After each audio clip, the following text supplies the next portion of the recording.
지난주 기아는 3승 3패, 결국 5할 승률이 무너지면서 순위가 다시 6위로 내려왔습니다. 한편 광주FC는 인천과 경기에서 극적인 동점골로 7경기 연속 무패 행진을 이어갔는데요. 스포츠7 광주일보 김여울 기자와 함께하겠습니다. 안녕하십니까? 자, 지난주 기아의 경기 키움과 삼성을 상대로 치렀는데 3승 3패를 기록했어요. 그런데 특히 어제 삼성전은 집중력 싸움에서 밀리면서 아쉽게 내준 경기가 됐죠. 네, 어제 1회부터 견제사가 나오기도 하고 수비에서 아쉬운 장면이 나오기도 하는 등 집중력 싸움에서 밀렸는데요.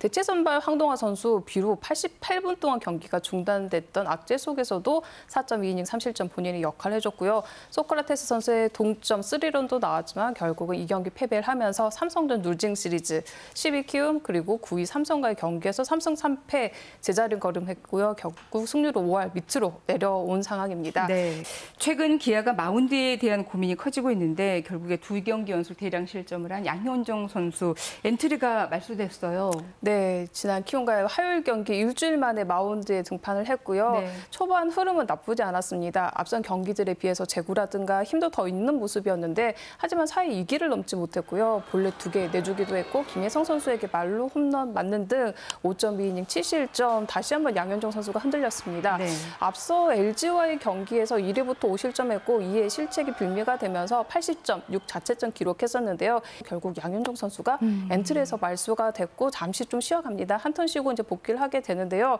중간에 말소가 된 건 2013년 이후 처음입니다. 네. 이때는 또 옆구리 부상으로 말소가 됐었는데 본인도 아마 이런 상황이 좀 많이 힘들 것 같은데요. 좀 심신을 좀 잘 추스리고 복귀를 해서 양현종다운 모습으로 돌아오길 기대해 보겠습니다. 네, 그나마 조금 위안이 되는 건 이의리 선수가 후반기에 더 정교해진 모습을 보이고 있는데 2년 연속 10승 달성에 성공했네요. 네, 키움과의 경기를 통해서 6이닝 1실점 호투를 하면서 네. 이의리 선수가 승리 투수가 됐습니다. 이날 99개 공으로 9개 탈삼진도 뽑아내면서 퀄리티 스타트 시즌 20번째 경기에서 10승을 채우면서 지난해 이제 프로 2년 차였던 지난해 10승 기록했고요. 2년 연속 10승 고지를 밟았습니다.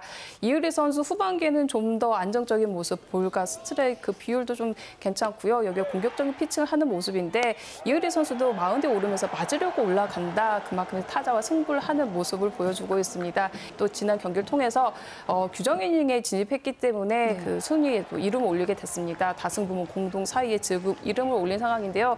이의리 선수 지금 좋은 분위기 이어가고 있는데 내일 다시 이제 선발로 등판을 하게 됩니다. KT 엄상백과의 맞대결인데 엄상백 선수가 지금 4연승 질주하면서 가장 좀 좋은 페이스 보여주고 있는데 이의리와 엄상백 대결에 눈길이 쏠릴 것 같습니다. 네, 이렇게 갈 길 바쁜 기아가 이번 주에도 만만치 않은 상대들과 경기를 치릅니다. KT, 한화와의 경기가 있는데 어떻게 예측하십니까? 네, 후반기에 가장 뜨거운 팀 KT 벌써 2위까지 지금 올라간 상황이고요. 하나는 올 시즌에 6번의 무승부를 기록하는 등 연장 승부가 가장 많은 팀입니다. 2위와 8위와의 승부인데 근데 이 순위와 다르게 상대 전적에서는 기아가 KT에겐 6승 1패, 하나에게는 5승 1무 6패로 좀 열세를 기록을 하고 있는 상황입니다. 네. KT의 경기가 더 중요한 게요.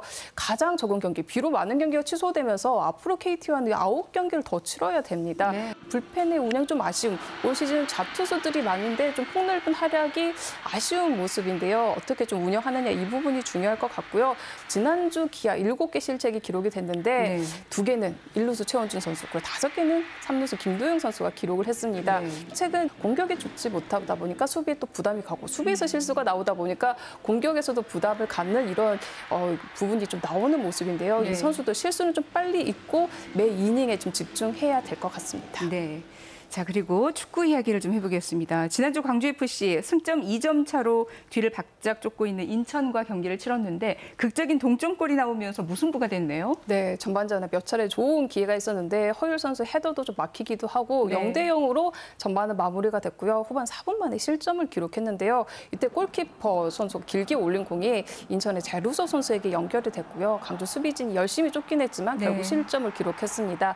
또 후반 14분 상황에서도 역습 상황에 중앙에서 길게 공이 올라왔고요. 제르소 선수 멀티폴을 기록을 했습니다. 하지만 강주도 그냥 물러서지는 않았었는데요. 후반 33분에 아사니 선수가 정말 환상적인 프리킥골을 선보였고요. 네. 그 후반 막판, 그 후반 추가 시간에는 행운도 좀 따랐었는데 네. 유승민 선수가 띄운고 이건희 선수가 헤더를 연결했고요. 이 공이 골키퍼 이태희 선수의 손에 걸리긴 했지만 골라인을 넘어서 공이 떨어지면서 동점의 기록이 됐습니다. 네. 이 추가 시간 이제 추가골이 나오지 않으면서 2대2 무승부 귀한 승점 1점을 더하면서 지금 강주FC 5위 자리 그대로 유지를 했습니다. 네. 27일 수원 삼성을 상대로 해서 강주FC 승리로 18경기 연속 무패 행진에 도전할 예정입니다. 네, 자, 한 주간의 스포츠 소식 여기까지 듣도록 하겠습니다. 광주일보 김여울 기자와 함께했습니다. 고맙습니다. 감사합니다.